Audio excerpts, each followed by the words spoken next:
Hello friends, ഇന്ന് നമ്മൾ ഉണ്ടാക്കാൻ പോകുന്നത് റൈസ് റവ കൊണ്ടുള്ള ഒരു ഉപ്മാവാണ്. ഗോതമ്പ് റവയല്ല കേട്ടോ, റൈസ് റവയാണ്. ഇതൊരു പാക്കറ്റിൽ മേടിച്ചാണ്. അത് നമ്മുടെ ആമസോണിലെല്ലാം ഉണ്ട് കേട്ടോ. അപ്പോൾ റൈസ് റവ കൊണ്ടുള്ള ഉപ്മാവ് ഉണ്ടാക്കാം. ഞാൻ ഈ പാക്കറ്റാണ് കേട്ടോ മേടിച്ചത്.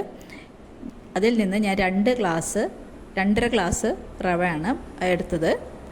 2.5 ഗ്ലാസ് റവ എടുത്തു. ഇതിൽ തന്നെ കുരുമുളകും കടലപ്പരിപ്പൊക്കെ വറുത്ത് പൊടിച്ചിട്ടുണ്ട് അവർ. ഇനി നമുക്ക് ഉപ്മാവ് ഉണ്ടാക്കാൻ വേണ്ടിയിട്ടുള്ള ഇൻഗ്രീഡിയൻസ് എടുത്തു വെച്ചിട്ടുണ്ട്. ഇവിടെ ഞാൻ കുറച്ച് കപ്പലണ്ടി എടുത്തു വെച്ചിട്ടുണ്ട് കേട്ടോ. പിന്നെ ഒരു സവോള, ഒരു തക്കാളി, പിന്നെ 2 വറ്റൽമുളക്, കുറച്ച് കറിവേപ്പില, 1 സ്പൂൺ കടുക്, 1 സ്പൂൺ ഉഴുന്നുപരിപ്പ്, പിന്നെ ഒരു വലിയ കഷ്ണം ഇഞ്ചി, പിന്നെ 4 പച്ചമുളകാണ് എടുത്ത് വെച്ചേക്കണത്.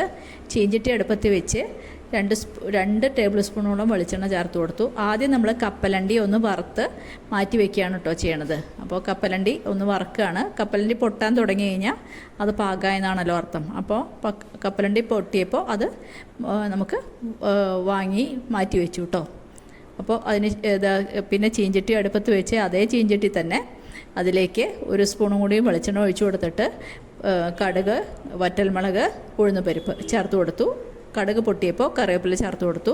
പിന്നെ ഇഞ്ചിയും പച്ചമുളകും സവാളയും അരിഞ്ഞത് ചേർത്ത് കൊടുത്തിട്ട് നമ്മൾ നല്ലോണം വഴറ്റാൻ പോവാണ് കേട്ടോ. അപ്പോൾ നന്നായിട്ട് വഴറ്റിയെടുക്കുക. നന്നായിട്ട് വഴറ്റിയതിന് ശേഷം ഉള്ളി നല്ല ട്രാൻസ്പെറൻ്റ് ആവണം, അതുവരെ വഴറ്റുക. ഇനി നമുക്ക് അതിലേക്ക് കുറച്ച് ഉപ്പ് ചേർത്ത് കൊടുക്കാം. അപ്പോൾ ഒരു 1/2 ടീസ്പൂണോളം ഉപ്പ് ചേർത്ത് കൊടുത്തു. അപ്പോൾ ഉള്ളി പെട്ടെന്ന് വഴന്ന് കിട്ടും. പിന്നെ തക്കാളി ഇടുമ്പോൾ തക്കാളി നല്ലോണം വാടിക്കിട്ടും. അപ്പോൾ തക്കാളി ചേർത്ത് കൊടുത്തു. അതിന് ശേഷം നമ്മൾ നല്ലോണം ഇളക്കി, തക്കാളി ഒന്ന് വേവുന്ന വരെ നല്ലോണം ഇളക്കി കൊടുക്കുക കേട്ടോ. അപ്പോൾ തക്കാളി നല്ലോണം വെന്തപ്പോൾ ഒരു 1/4 ടീസ്പൂൺ മഞ്ഞൾപ്പൊടി ചേർത്ത് കൊടുത്തു. മഞ്ഞൾപ്പൊടി ഇട്ടിട്ട് ഒന്ന് നല്ലോണം ഇളക്കി കൊടുത്തോളൂ. അപ്പോൾ മഞ്ഞൾപ്പൊടി ഒന്ന് മൂത്ത് വരും. അപ്പോൾ നമുക്ക് വെള്ളം ചേർത്ത് കൊടുക്കാം. ഞാനിവിടെ 1 ഗ്ലാസ്സിന് 2 ഗ്ലാസ് വെച്ചിട്ടാണ്. അപ്പോൾ ഒരു 5 ഗ്ലാസോളം വെള്ളം അതേ ഗ്ലാസ്സിൽ തന്നെ ഒരു 5 ഗ്ലാസ് വെള്ളം ചേർത്ത് കൊടുത്തു. പിന്നെ ഒരു സ്പൂൺ ഉപ്പും നല്ലോണം ചേർത്ത് കൊടുത്തിട്ടുണ്ട്. ഇനി വെള്ളം നല്ലോണം തിളയ്ക്കാൻ തുടങ്ങിയപ്പോൾ നമ്മൾ റവ കുറേശ്ശെയായിട്ട് ചേർത്ത് കൊടുത്തിട്ട് നല്ലോണം ഇളക്കുക കേട്ടോ.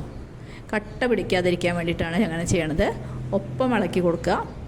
റവ ഇടണോണ്ടൊപ്പം ഒന്നിച്ച് ഒരു ഭാഗത്ത് ഇടരുത്, ഇങ്ങനെ പരത്തിയിട്ട് ഇട്ട് കൊടുക്കുക. അപ്പോൾ നമ്മുടെ ഉപ്മാവ് തീരെ കട്ട പിടിക്കാതെ നല്ലോണം ഉലർന്ന് കിട്ടും. അപ്പോൾ ഞാൻ റവ നന്നായിട്ട് ചേർത്ത് കൊടുത്തു.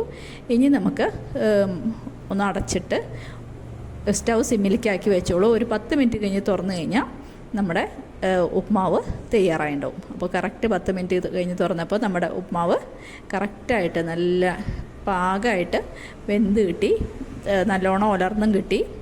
ഇനി നമുക്ക് നമ്മൾ വറുത്ത് വെച്ച് കപ്പലണ്ടി ചേർത്ത് കൊടുക്കാം കേട്ടോ. അപ്പോൾ കപ്പലിൻ്റെ മീതെ കൂടെ ചേർത്ത് കൊടുക്കുകയാണ്. നാളികേരം ഉണ്ടെങ്കിൽ അത് ചിരകിയിട്ടാലും നല്ല സ്വാദാണ്.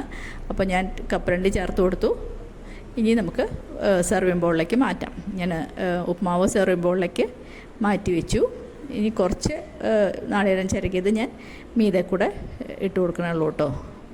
അപ്പോൾ കുറച്ച് നാളികേരം ഞാൻ മീതെ കൂടെ ചേർത്ത് കൊടുത്തു. അപ്പോൾ നമ്മുടെ ഉപ്മാവ് റെഡിയായി. അപ്പോൾ എല്ലാവരും ചെയ്ത് നോക്കിയിട്ട് അഭിപ്രായം പറയണം. എല്ലാവരും ലൈക്ക് ചെയ്യണം, കമൻറ്റ്സ് എഴുതണം.